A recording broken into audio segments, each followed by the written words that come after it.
Time for the weekly update. Malcolm Hoenlein is with us, Conference of Presidents of Major American Jewish Organizations. Mr. Hoenlein, a pleasure to say welcome back to JM in the AM. Thank you. It's always good to be with you. Appreciate that. I would doubt that you, well, I don't know. I'm not going to make any assumptions whether you advise the prime minister or not. And I don't know, because it's not the most important topic, how interested you are in giving, a completely honest account about this. I don't know if you saw it. There's a video out there of the prime minister explaining to the world the absurdity of the legal case against him. Malcolm, especially in the world of government and diplomacy, am I not right that it's better to have others do your bidding, especially when dealing with, quote unquote, a silly legal case, than to go out there and try to explain it away yourself? Any reaction like I've had to that BB video? Well, I have seen it. I call it the Bugs Bunny video because he blames the trial on his child getting a Bugs Bunny doll and minimizes the charges or puts them in context. And, of course, when you hear what he's saying, and I think he did it because of the reaction to his letter to the president requesting a pardon, and the response that he has to plead guilty in order to get a pardon, because you can't pardon somebody who's not convicted of anything, right. And with something I don't think he can do, because that would in fact endanger his future service as a prime minister. I think he would be willing to make an agreement that he would serve out another term or something like that, open to it at his age. He's in his mid-70s. But the video itself is very surprising. He's walking in his office and, very staged. I'm not sure that it rises for a prime minister to have to do that for himself, as opposed to having others who can make the case for him, though it doesn't have the impact as when he did it. And I think the decision may have been made because he said it on air and people found it very convincing, and therefore he made the video to make it available to a broader audience. It's a shanda that Israel has to go through all of this for so long, that for years, an unending trial, at least postpone it till after his term of service or something. But it does have a debilitating effect on his prime ministership, and the fact that he has to consult with lawyers every time he has to go to court several times a week. And I think that people are sick and tired of it already, that they would have expected a conviction.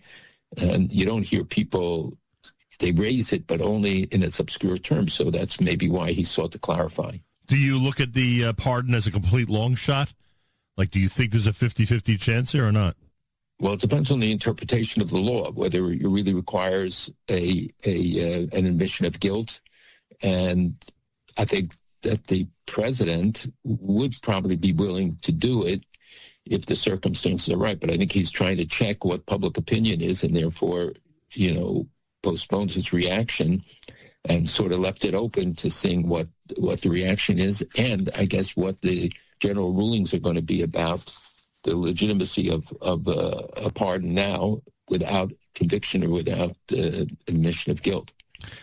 Remains of one hostage remain in Gaza. Ron Gvili. Malcolm, how do you view this whole process now that we've seen, unlike what I predicted, now that we've seen that in fact Hamas knows where the bodies are? They've gotten into this habit, into this routine of releasing, one or two per every few days or every week, whatever it might be, this whole game that they're playing. And with all that in mind and everything you've seen, is there no doubt that the remains of Ron will likely be returned soon to Israel? I think we could have anticipated that the last ones would be dragged out as long as possible, because they know that this is their bargaining chip. And whether they don't know where this last one is unlikely. If they knew where all the others were, they probably can find out where his body is. And of course, they want to extract things each time, and it's down to one. So I don't know what the next step will be in terms of their negotiations and their seeking to leverage stuff. There are discussions already going on about phase two. I know that they had some discussions in Washington and elsewhere about what the implications are. Prime Minister is coming to Mar-a-Lago, as you know, very soon in December. And there's a long list of issues, including the next stages in the implementation, which I think the president wants to see in Gaza, but also the situation in Syria has heated up, certainly in Lebanon with Hezbollah and with Hamas. It's continuing in Gaza. You notice that they uncovered some more tunnels and they've killed some more of the leadership, and yet they continue to fight back, sometimes out of desperation when they leave the tunnels because nobody wants them and nobody cares about the fighters. This is not a national scene where people are sympathetic. So we have very complicated situations for the prime minister. Has to balance each of these situations about Israel's security when he's fighting in the West Bank against resurgent terrorism or threats of terror, when Iran is continuing to supply and attempting to supply weapons, and you have Qatar and others, the Muslim Brotherhood front heating up with Turkey and Qatar supposedly trying to build with the Kurds, with Iraq, with others, another front for that will face Israel and the Middle East. The Muslim Brotherhood, which motivates all of them, is a critical factor, and we'll discuss that, I'm sure. But the particulars of what Israel can do, both in Gaza and in Lebanon, are very complicated. The Lebanese situation, we see that Hezbollah continues to stockpile weapons. Israel continues to find them. Israel continues to go after them. The Lebanese army does not disarm, as they are obligated to do. And we also see that, of course, Hamas, while they're across the yellow line, still operate within the Israeli territories in the held areas in the tunnels. So Israel is still facing a multi-fronted conflict. And can't just go in and wipe them out now that people have asked me why, now that the bodies are returned, basically most of them, why Israel can't be more aggressive. They're not reading the situation right if you're thinking that way. When will Mar-a-Lago take place? So, like toward the end of Hanukkah, or like I assume that the prime minister traditionally would stay in Israel for the beginning of the holiday, right? Right. I think it was either 26th, something was on the 26th of December, after Christmas, or the 18th. It is unbelievable. I know it's in the second half of December. It is unbelievable if that takes place between Christmas and New Year's. Traditionally a time when the president is, incognito and out of the limelight. It would be funny if that perception that he's so close. This president is never out of the limelight. Right, that's so true. But the perception that he's that close to Netanyahu that he'd even invite him the final week of the year, to hang out with him, that would be something. And the speculation, look, the Gaza plan, we wish we understood more. I thought the president would react with, in a very negative way when Israel took out the militant in Khan Yunis and, others were killed. A real operation, obviously. I don't know. I mean, you could tell me if I'm wrong, but I did not think that the president of the United States reacted in any very negative way to what Israel had done. If anything, I think he reaffirmed that Israel had no choice but to do it. And again, if I'm not right about that, you'll tell me. And the other thing is, I think many people are speculating that this meeting in December is mostly going to be about Lebanon. Because if in fact Israel, wants to embark on doing what they need to do up north, and you just described a big part of it, it's going to have to be done soon, and likely it's going to have to be done with President Trump's permission. So even with Gaza and all of that being a major issue, is it possible that Lebanon is going to be the biggest issue when this meeting occurs? So, there's a lot of issues. I can't remember even the first ones anymore. But the president I think works all the time. So I'm not surprised that he would continue, and doing it at Mar-a-Lago, I'm sure he'll be more relaxed. Remember that now Netanyahu is the leader who has been most often to the White House in this presidency. I think this is his third or fourth visit with the president, and I think it's an indication there are people who are concerned, who believe that it could be a pressure point, trying to get the prime minister to, let's say, back off in Syria. The president seems very committed to Jolani, or the administration, to supporting Jolani in Syria, something that worries our Druze friends and many of our Jews friends. So Syria is an issue, key issue. You know, there were talks of attempted coups against the regime and against some of the leadership, even in the Kurdish community this week. There was in Sweden an attempt, which people believe that Jolani and Jordan and others were involved in. So Syria is an ongoing front. We see again Turkey and others trying to, as I mentioned, the Muslim Brotherhood front being active there. And, of course, Russia always operating on the fringes, with Iran trying to get a foothold back there, but more actively involved in Iraq. And we saw in the elections in Iraq that there's reason to be concerned there. Mm-hmm. The Lebanon front, you're absolutely right, is a critical one, and everybody thought it was low-hanging fruit. And because the government there keeps saying or hinting the right things, but they're not doing the right things, and they're not really taking an assertive action. And the people in Israel are not going back to the north. They're not going back to their homes because they're afraid that this thing could, act up again and recreate. And if you notice, Israel operating south of the Litani almost every day, having to take out, and it still boggles the mind at the infrastructure that exists there. People, I hope can now understand how complicated what Israel faced was. If they're still taking out and bombing arms depots and weapons supplies and new ones and old ones, to understand what Israel's up against. And of course, Gaza, they want movement on it because the president and others have staked a lot on it. And the pressure from Qatar, which continues to be welcomed. And while we move to outlaw the Muslim Brotherhood, we're not looking at who's funding the Muslim Brotherhood today, which is Qatar mainly, and Turkey are the moving forces behind it. And I think moving against Muslim Brotherhood is critical here in the United States, where they increasingly establish themselves and are active on our campuses. We see, by the way, Qatar now investing billions in Hollywood. That because they are trying to build a network of influences. They've done it in the media. They've done it in everything. Now they're focusing on Hollywood.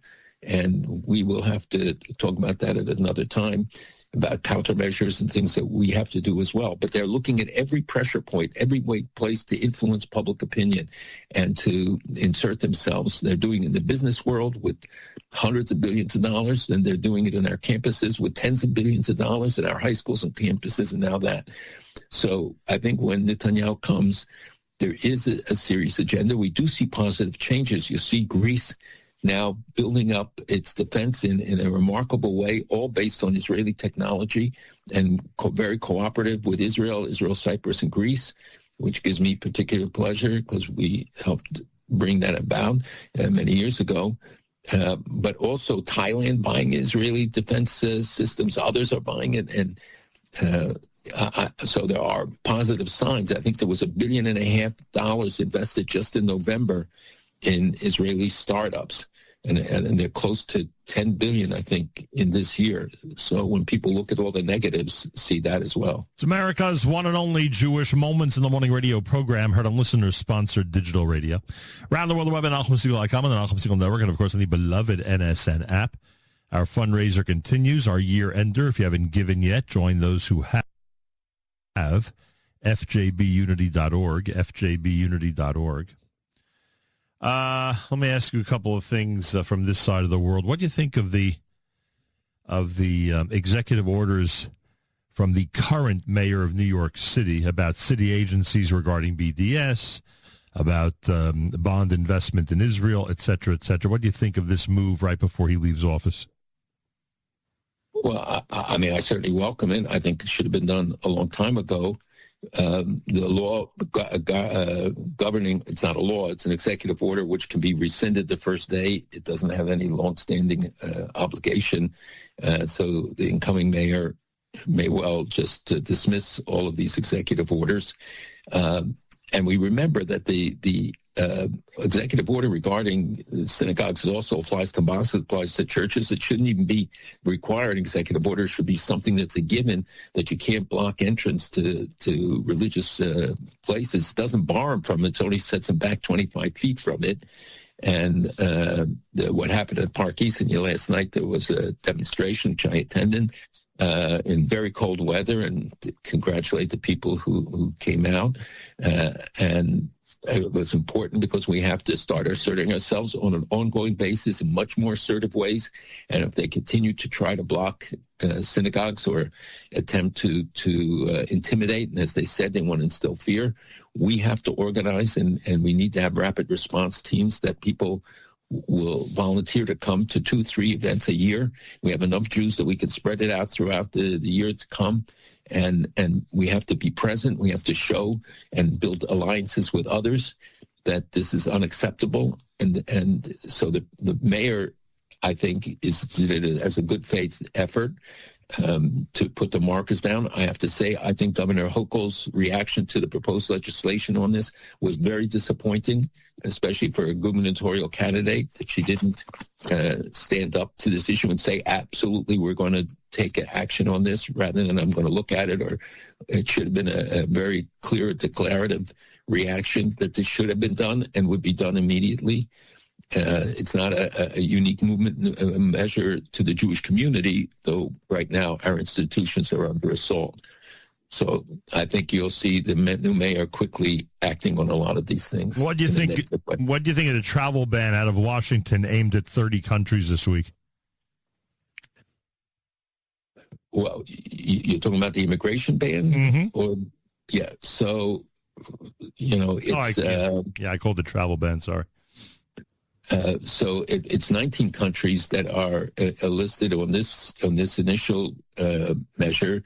Most of them are a lot of South American, et cetera, and places where we've had the big immigration into the United States. It's been unfettered, as you know, and the Somali incidents, I think, have highlighted it. But for us, the inclusion, for instance, of Iran will mean that Jews trying to escape Iran to come to the United States are also barred. Right. And will be blocked, and they have been. I mean, we haven't had immigration for a long time, and right. There should be exemptions for Baha'i, for people who face religious persecution, Christians in Iran, in some of these countries where, like we're doing for Afrikaners from South Africa, there should be some exemption for people who are pro-American and pro-Western are facing religious persecution. I thought I was right. Homeland Security Secretary Kristi Noem said the U.S. will expand its travel ban to more than 30 countries as the Trump administration broadens its security-driven restrictions. The U.S. plans to expand the number covered by its travel ban to more than 30, according to the secretary. Let's speak a bit more. I had asked you about Mayor Adams. Let's speak more about the whole anti-Semitism issue. This is a piece from a conference you were at earlier this week, and once we hear what you had to say, I want to ask you a couple of questions about here. This is the Israel Hayom conference from earlier this week. We are facing a pincer movement of the extreme left and extreme right, and when they go far enough, they look identical. And they are finding common cause against one target. The problem is that we have not got a sophisticated, thoughtful approach on the part of the community. We have more than 200 organizations formed in the last few years to fight anti-Semitism. We're spending well into the 9 figures to fight anti-Semitism, when in fact we're winning a few battles and losing the war. There is no accountability for the money. There is no coordinated effort with the money. And it's time the community and the leaders of the community get together and say we're going to hold people to account to make sure that the money is spent in very effectual ways. All right, so I'll get to the organizational piece on this, which is fascinating. But this does pit you against the vice president of the United States, because you cite the far right and the far left in terms of them getting to a common goal or a common place in regards to an attitude toward Jews. The vice president, J.D. Vance, has rejected claims that anti-Semitism is growing in the GOP. Your reaction? Well, the facts speak for themselves. We see the manifestations, the Tucker Carlson, as they call him, because of the support he's getting, and he is going to speak at the Doha conference in Qatar. So if anybody wants proof of the linkages and the associations and the money that is pouring into these guys, and to sing on the right. I think it's not as bad as it's on the Democratic left and on the left side, but it is catching up that we're seeing more and more manifestations of anti-Semitism. And as I said, when they go to the extremes, they look identical. They have the same tattoos and bandanas and attitudes.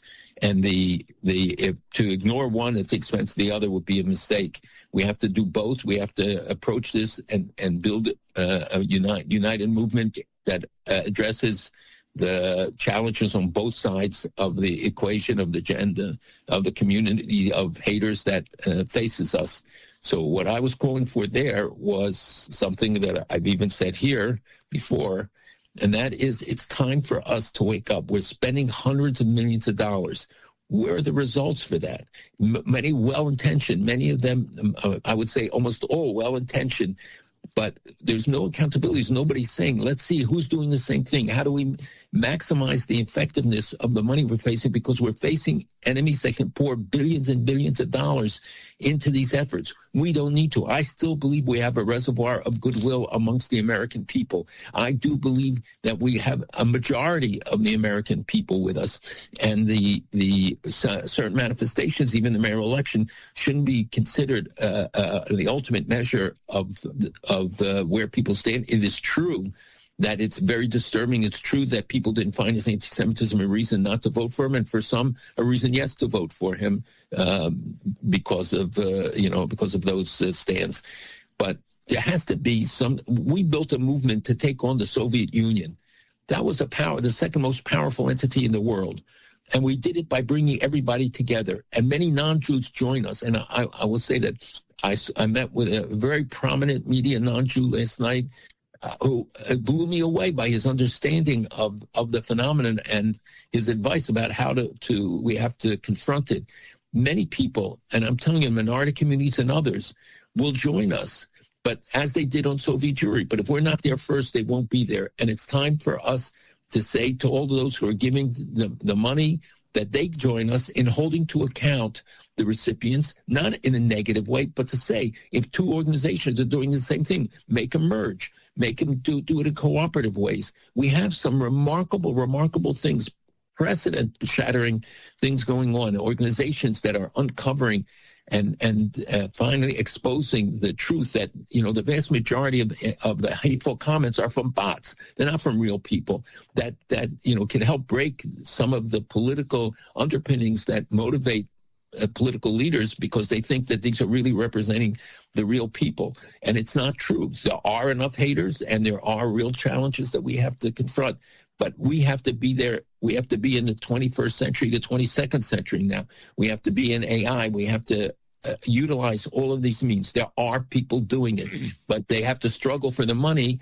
And so that's why I think if we had accountability, if we had forensic accountants joining some of the wealthy donors, wealth and activists, and sit together and each organization present and see where the money's going, how is it being spent, how much is just press releases, and who has real activity, so that we can support the most effective things. We'll need them more than ever. We have to mobilize now for the 26th election. We should have everybody now doing voter registration. We should be looking for candidates from within our community that can run for office and make sure they have support. Train young people to go into civil service, to be able to go in, and even if it's for a few years, to play a role. The other side is doing it. They have a very concerted and if people understood how dedicated effort to this, to get people to run for convention delegates, for city council, for local offices, so that they'll be in the pipeline for a higher office. Is on the organizational front, I mean, is there somebody that, I mean, I'm not asking for names, although maybe Rabbi Yehuda Kaplun would be a good suggestion, but I mean,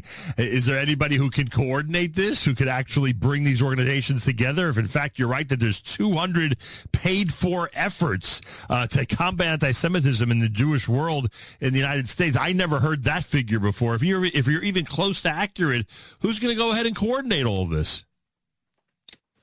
So, look, there are 50 organizations, more than that, in the Conference of Presidents from before. So you can imagine that, and they all give birth to many others.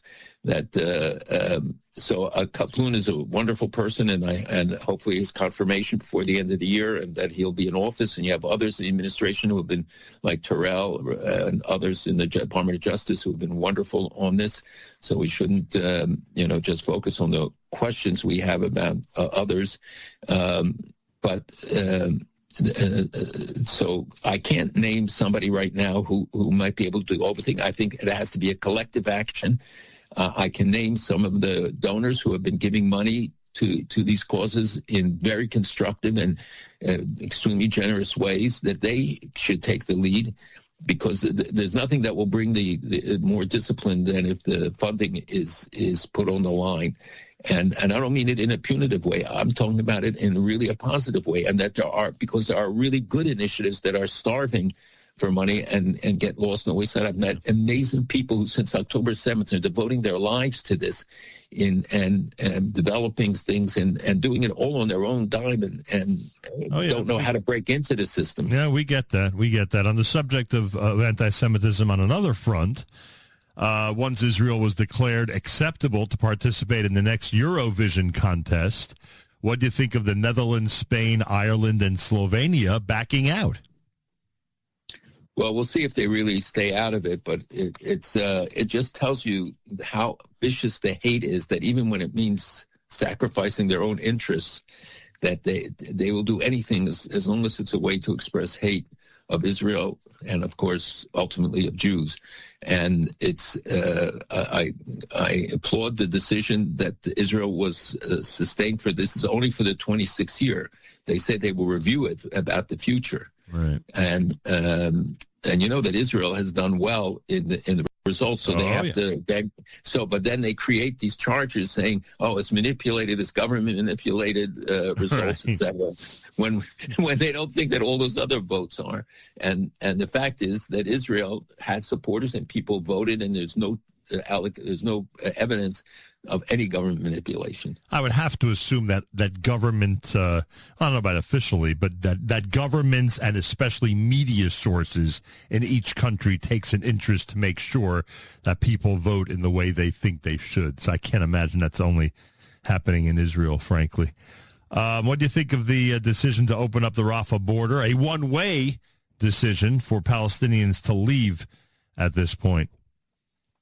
Well, and I just want to say that most Americans don't understand the importance of the Eurovision. Right. In Europe, it's huge. Around the world, it's huge. America, it's not. And so it's like soccer. It's the equivalent of soccer. Yeah, like the FIFA. Right. Nobody here cares about, now I'll get it from all the Chelsea fans, but nobody here cares about soccer. Basically a good analogy. And in Europe, they'll kill each other in the stands over a soccer match. Right. So what was your question after that? We were talking about the Rafah crossing being a one-way crossing. I think anything that can relieve the pressure and get people out. The problem is that none of the Arab countries want them. There's nobody lining up to say we'll take this amount and that amount, as they said. So I think it relieves pressure for those who want to leave and should be allowed to. It's not a solution to the problem, but it's certainly. But it also highlights the fact that Egypt has been closing their border, but the world doesn't give a damn that Egypt is not providing and not helping. And if anything, they move their tanks up all around Gaza in violation of the agreement with Israel, the peace agreements in the Sinai. There's a lot of concern about Sisi movements, the Muslim Brotherhood reassertiveness in Egypt. which is something we watch closely because it's a game changer. Anything that happens in Egypt will have broad ramifications. And there are a lot of things happening in other countries that gets no attention right now.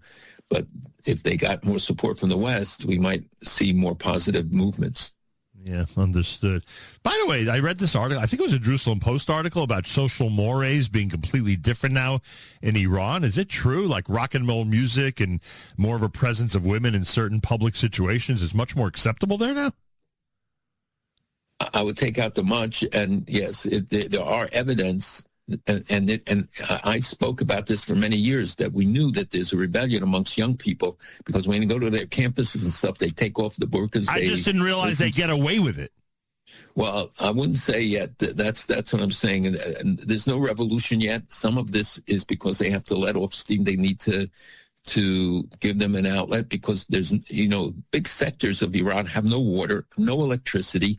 The economy isn't ruined. There are no jobs for young people. Young people are leaving. The brain drain in Iran is immense. You're talking about tens and tens of thousands of their brightest and best leaving. And so they're still investing in their nuclear program. They're still investing in their building up their military capacity. So it's, Iran hasn't changed. And the only thing they're doing now is they can't face them off all over the country on this. And so that they give them a little bit of leeway. But overall, there's no revolutionary change yet. By the way, and look, the army issue, decades-long issue in terms of Haredi participation, decades-long issue, obviously has the potential, God forbid, to really divide us. This audience certainly knows where I stand. I mean, we have a son in the army, so, everyone knows where I stand on it. But they got to get back to the table and at least deal with the whole incarceration issue. I get it. Someone breaks a law, doesn't report for army service, they got to go to jail. I get the whole thing. But they got to at least start there if they're going to repair and try to heal this thing. They have to at least start there. Both sides have to come to the table and at least acknowledge that there's no benefit, at least in my opinion, to actually throw these guys in jail. Agree or not? Look, I think the pressure has built up so much at this issue, which is extremely divisive. And, I still believe that there are accommodations. You take all the guys in Zaka, they could work in hospitals. There's stuff that could be done that and we're talking about a limited number, not talking about everybody. Right. And I agree that this, just punitive measures are not the answer. We have to find some way, and it has to be accommodation on both sides. And you've seen that some of the Rosh Yeshiva have made statements. And you speak to them. You speak to the Rosh Yeshiva. You speak to the Torah giants, and obviously you speak to the giants in government. This is your chance, Malcolm. Get them all at the table. Let's start at least healing this process. I think there are much more important people who have tried and who have asserted themselves. The problem is it's so tied to the general political thing and now situation, and with people looking at an election next year, this becomes magnified and the divisions become magnified. I would hope that there are people who are trying to come up with constructive solutions, and we do see the new units being created for Haredi guys, which include the Chesder element. They learn, they have much stricter kashrus rules. They have everything to accommodate them. It seems to me that there are enough guys who are not learning full time and who are. And Belzer Rebbe has even said it in the past that if you're not learning and that thing. I get all that, and I acknowledge, and I'm happy about all that. But I just think that if they could at least deal with the incarceration issue, I mean, they're getting to a point where this is such a hotbed, and all it's doing is exacerbating everything tremendously. At least let's start with that, some type of compromise or some type of action where both sides realize that that's not the best thing for everybody in the country. Well, I think the leaders on both sides realize that we have a lot of hotheads and again, political exploiters who will see this as a leverage in the upcoming election on both sides, I guess, to rally support for and against. But I think, it's because it's become so emotional and so entwined. And the longer we wait, the worse it becomes. The stakes become higher. So we have to find a solution. This is too divisive. It's hurting on all fronts, and certainly to the world at large. They see those pictures, and they're very harmful. Yeah, terrible. The protests, everything, just crazy. Thank you so much for joining us. Have a wonderful Shabbos, and we'll speak, please God, next week. God willing, have a great Shabbos. Malcolm Hoenlein with us, weekly update here at JM and the AM. If you are somebody who appreciates the programming that we've got going every single day, including the weekly update on Fridays, when you get to hear discussions like this, questions and answers that you would ask and hope to get answers to, please support our efforts. Participate in our year-end fundraiser to support JM and the AM and the Nachum Segal Network going forward in year number 43, I am proud to say. Go to fjbunity.org, fjbunity.org, or go to our very, very new website, nachumsegal.com. Go to the very top of the page and click on the banner that takes you to our year-end fundraiser. And I thank you very, very much.